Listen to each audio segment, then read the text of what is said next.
कोई हमारे लिए भला बुरा कहे तो तुम्हें और खुश होना चाहिए कि जो बराबरी नहीं कर पा रहा है वो पीठ पीछे भौंक रहा है।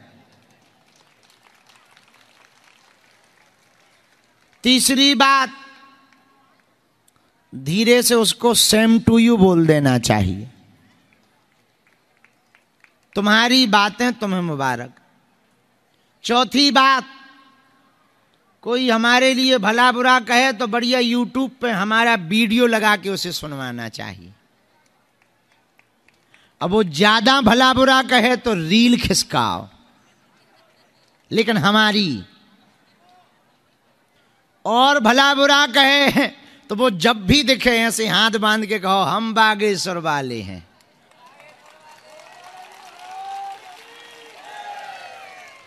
अब फिर तो वो चिढ़ेगा तो और भला बुरा कहेगा।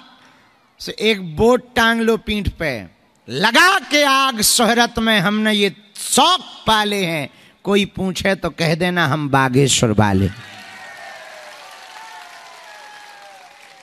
इसके बावजूद फिर कहे तो 500 रुपया खर्च करके उसके घर के बाहर डीजे बजाना। जलने वाले को जलाओ, इतना जलाओ कि वो भस्म हो जाए, लेकिन मारपीट ना करना, सिर्फ इतना ही करना। वो दिखे है जय बागेश्वर धाम।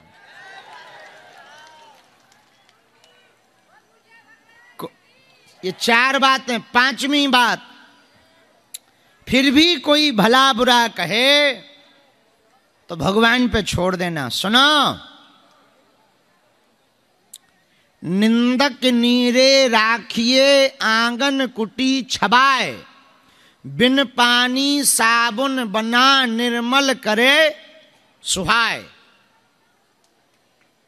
जैसे छोटे बच्चे का मल साफ माताएं अपने हाथ से करती हैं, वैसे ही उच्च शिखर पर बैठे हुए व्यक्ति की गंदगी साफ निंदा करने वाला अपनी जीभ से करता है।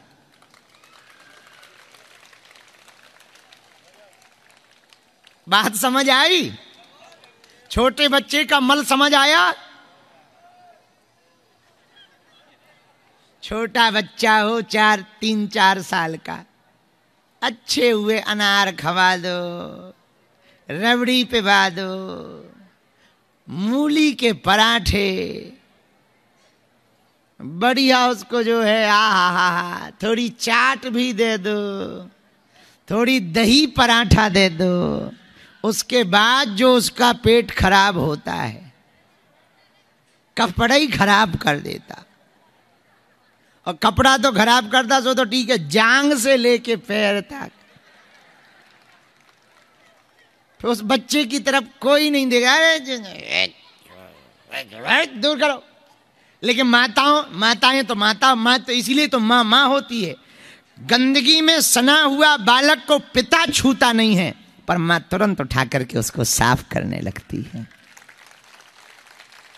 इसलिए माँ है, माँ को घृणा नहीं होती, सफाई करती है।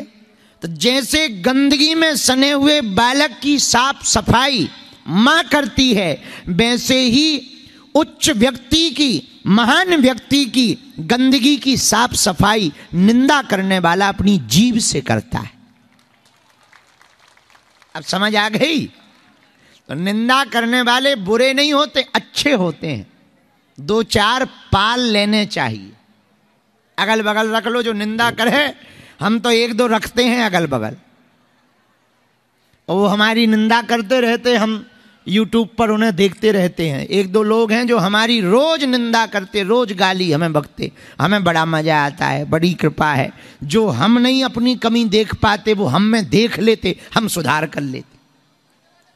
उन्हें लगता है कि देखो हम कैसे गाली बक रहे, हम कह देते नहीं बहुत बढ़िया बहुत बढ़िया बहुत बढ़िया, लगे रहो बेटा लगे रहो। निंदा से डरो मत, अभय रहो, भय में मत रहो।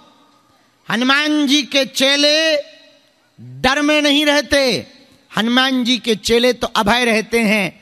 तुम्हें सीखना चाहिए अपने आराध्य से।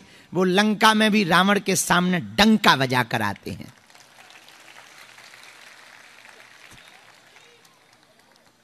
हनुमान जी का भक्त निर्भय होना चाहिए।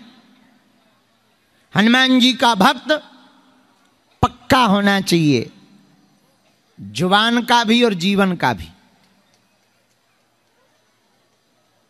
सुनो,